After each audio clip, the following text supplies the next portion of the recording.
Assalamualaikum warahmatullahi wabarakatuh. Perkenalkan, nama saya Sidki Atala Bahri.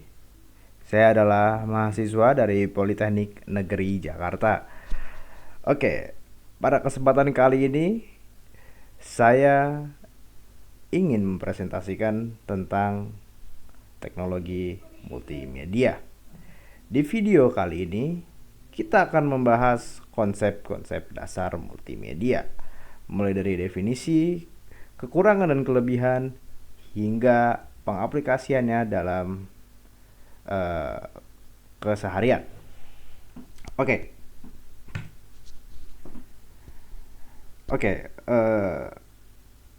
tujuan pembelajaran. Setelah menonton video ini, kalian diharapkan dapat memahami konsep dasar multimedia, mengetahui penerapan multimedia, dan mengembangkan desain multimedia. Nah, apa itu multimedia?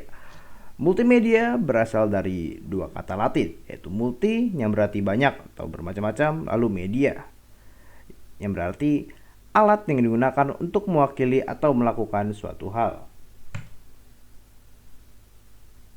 Jadi, definisinya apa sih multimedia itu? Nah, multimedia didefinisikan sebagai teknologi komputer yang bertujuan untuk melakukan komunikasi agar lebih efisien dengan menggunakan berbagai jenis media atau elemen multimedia, yaitu teks, audio, gambar atau image, video, dan animasi. Yang pertama, kita akan membahas teks. Tapi sebelum itu, di video kali ini saya akan membahas konsep dasarnya saja. Untuk lebih lanjutnya bisa ke video-video selanjutnya yang membahas lebih rinci tentang elemen-elemen multimedia. Oke, yang pertama adalah teks. Teks merupakan susunan huruf-huruf yang membentuk suatu makna yang bisa dipahami atau mempunyai pengertian tertentu.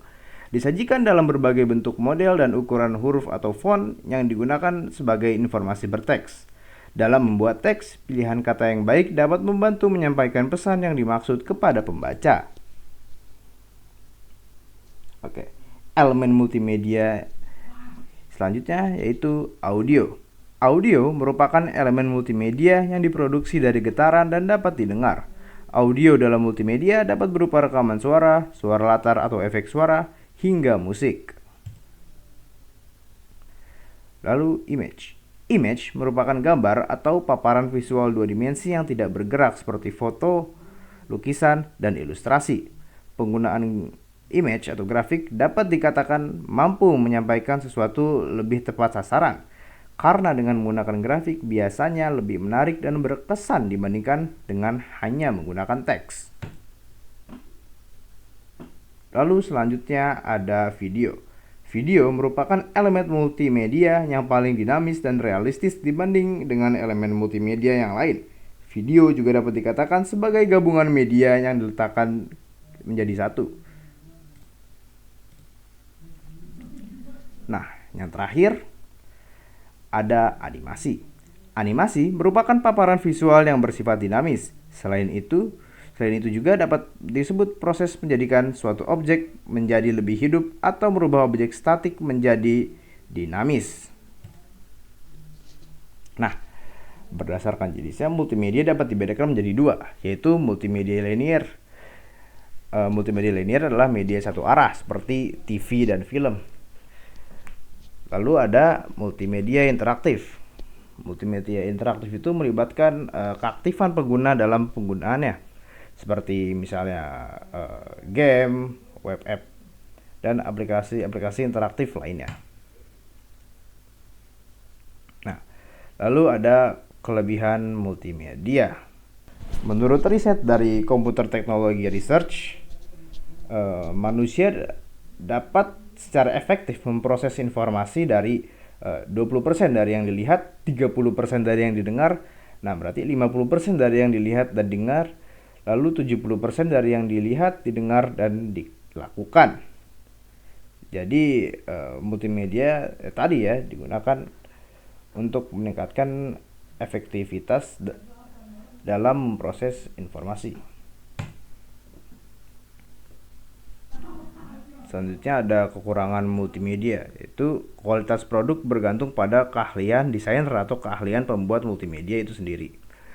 Keterbatasan aksesibilitas, misalnya teks yang tidak bisa mengeluarkan audio. Lalu kebutuhan perangkat yang mahal. Ya, bisa kita tahu sendiri, untuk menghasilkan suatu video yang bagus, audio yang bagus, gambar yang bagus, terkadang membutuhkan perangkat yang mahal. Lalu ada pengaplikasian multimedia. Dalam kehidupan keseharian, kita banyak menjumpai produk multimedia yang sangat membantu umat manusia pada berbagai bidang pekerjaan. Misalnya di PPT ini saya hanya mengambil 3 bidang saja. Yang pertama, dalam bidang bisnis, multimedia dapat digunakan untuk visualisasi data, digital marketing, dan e-commerce. Lalu untuk bidang pendidikan, multimedia dapat digunakan untuk presentasi karya ilmiah, pembuatan e-learning, dan visualisasi materi. Dan di bidang hiburan, multimedia dapat digunakan untuk game, film, dan streaming music. Oke, terima kasih buat yang sudah menonton. Sekian dari saya. Assalamualaikum warahmatullahi wabarakatuh.